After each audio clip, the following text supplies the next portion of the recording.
अस्सलाम वालेकुम दोस्तों नेपाल उन ममालिक में से एक है जहां ग्लोबलाइजेशन या जदीदियत ने उनकी आबाई सकाफ़त को आसानी से मुतासर नहीं किया। ये एक कसीरुल सकाफ़ती इलाका है जहां इसके कदीम मज़ाहब, उसकी वसी नौइयत और उसके देव हैकल पहाड़ों ने नेपाली रवायात में हिस्सा डाला है। इस वक्त ये तमाम सयाहों के लिए एक अहम और पुरकशिश जगह है। दोस्तों, इस लिहाज से हम आपको आज नेपाल के बारे में 12 दिलचस्प हिकायत बताएंगे। आइए दोस्तों, बगैर वक्त ज़ाया किए चलते हैं, वीडियो को स्टार्ट करते हैं।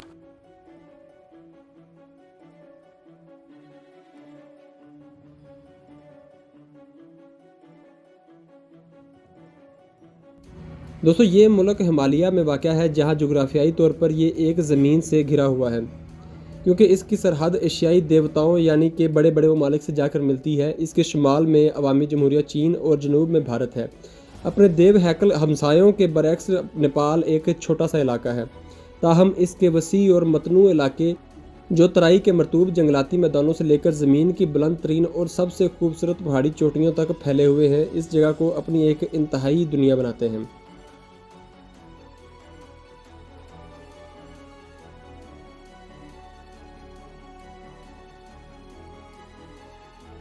दोस्तों, नेपाल की फितरत हैरत अंगेज़ तौर पर पहाड़ी होने की खसूसियत है, जिसमें दुनिया की 10 बुलंद तरीन चोटियों की 8 चोटियाँ हैं, जिन्हें 8000ers कहा जाता है, जहां माउंट एवरेस्ट सतह समुद्र से 8848 मीटर बुलंद है।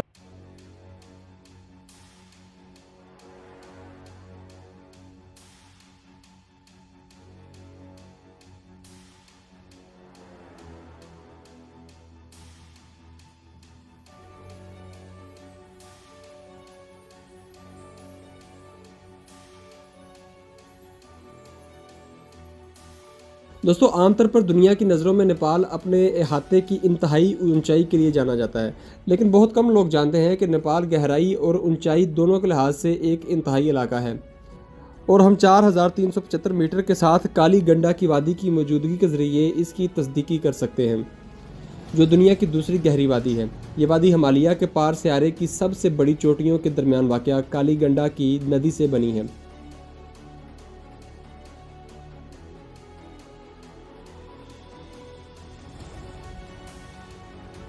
दोस्तों, दुनिया के बुलंद तरीन पहाड़ को ज़्यादातर मगरबी लोग एवरेस्ट का नाम देते हैं, लेकिन असल में इसका असल नाम ऐसा नहीं है, क्योंकि ये मगरबी रॉयल जियोग्राफिकल सोसाइटी की जानब से अंग्रेज़ी नाम दिया गया है। 1865 में सर एंड्रयू के लिए तजवीज़ करदा ये नाम था, उसकी दरियाफ्त के बाद इसको मंसूब किया गया था। ताहम चीन और नेपाल के दरमियान मकामी अफराद मुख्तलिफ नामों से इसको मंसूब करते हैं। माउंट एवरेस्ट का तिब्बती नाम पैनीन यानी कोमो लांगमा है, जिसका मतलब है माँ की कायनात, और नेपाली का मतलब सागर माथा है, जिसका मतलब है आसमान की पेशानी, या शेर पास, जिसका मतलब है नेपाल के पहाड़ का एक नस्ली गिरोह। नंबर 5। दोस्तों, अपने असातीर और अर्जियाती मुतालियात दोनों में वो इस बात की तस्दीक करते हैं कि नेपाल का दारुल हुकूमत काठमांडू कभी एक झील हुआ करता था। नेपाली असातीर के मुताबिक मंजोशरी ने काठमांडू के लिए उड़ान भरी, और इस बड़ी झील को देखकर उन्होंने अपनी ताकतवर तलवार से चोबम की चोटी को आधा काट दिया और इस जरखेज़ मुकद्दस वादी में तहजीब को परवान चढ़ाने के लिए पानी निकाल दिया। दूसरी तरफ साइंसी नज़रिया वजाहत करता है कि ये साबित करने के लिए काफ़ी अर्जियाती सबूत मौजूद हैं कि काठमांडू वादी कभी एक झील थी, लेकिन असातीर के बरक्स माहरीन अर्जियात का ख्याल है कि झील एक वक्त में नहीं बल्कि 15,000 साल के अरसे में मरहलावार निकाली गई थी।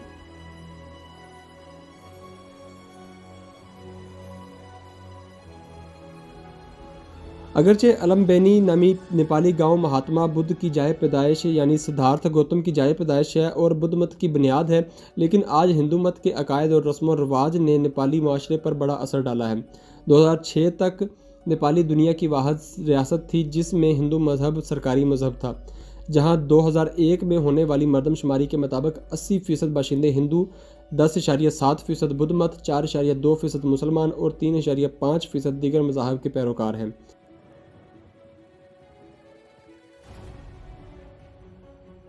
दोस्तों, नेपाल में चितवान नेशनल पार्क है, जो बर्फानी चीते, एशियाई गैंडे, Bengal tiger, Ganga dolphin, king cobra, Indian dragon, सुर्ख पांडा, लंबा कछुआ, छिपकली, दलदल मगरमच्छ और ग्योल जैसे हैरत अंगेज़ जानवरों का मुमकिना रिजर्व है।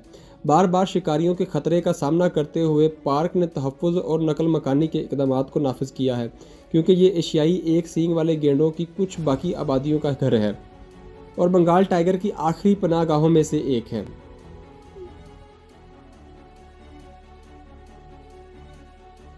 दोस्तों, हिमालय तिब्बतियों के इस किरदार यति या जगू का जिक्र किए बगैर नेपाल की दिलचस्प हक़ाइक़ के बारे में बात करना मुमकिन ही नहीं, जिसका तज्ज़िया थोड़ा सा आगे की तरफ माइल 1-2 रुखी के तौर पर किया गया है। अगरचे कुछ खानकाहों के लोग कहते हैं कि इनके पास इस जानवर की बाक़ियात हैं, लेकिन बहुत से साइंसदानों के लिए ये नमूने काबिल एतमाद नहीं हैं, लिहाजा सिर्फ कहानियाँ हैं जो इसे हिमालय के जंगलाती इलाकों में वाक़या एक द्योकामत बाईपैडल बंदर के तौर पर बयान करती हैं।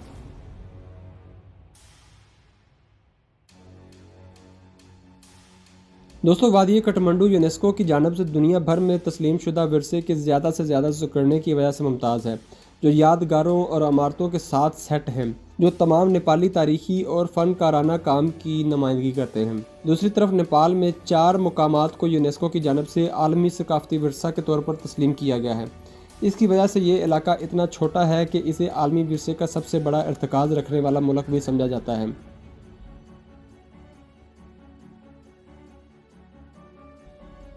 दोस्तों, गोरखा गांव से ताल्लुक़ रखने वाले ये फ़ौजी शदीद जंगजू होने और बरतानिया और हिंदुस्तान की मुसल्लह अफवाज के ख़ुसूसी यूनिटों में खिदमात अंजाम देकर खुद को मुमताज़ करते हैं।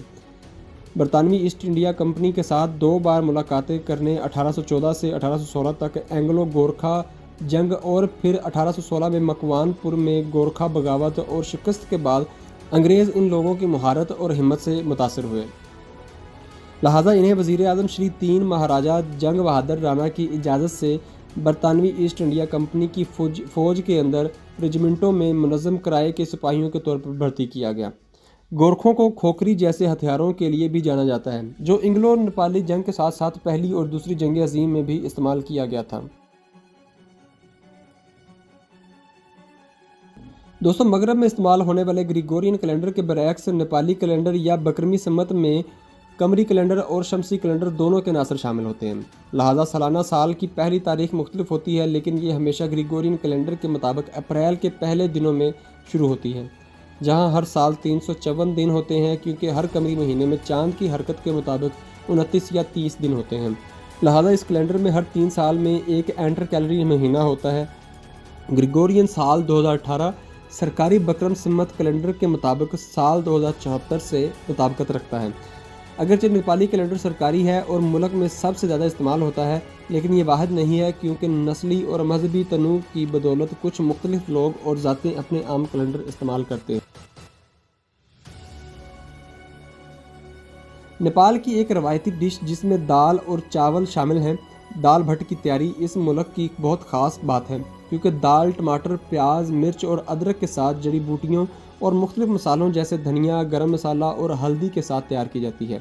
आमतौर पर यह डिश सुबह और फिर रात के खाने में खाई जाती है, क्योंकि ये थोड़ी सी फीस के लिए ग़िज़ाइयत से भरपूर खाना होता है।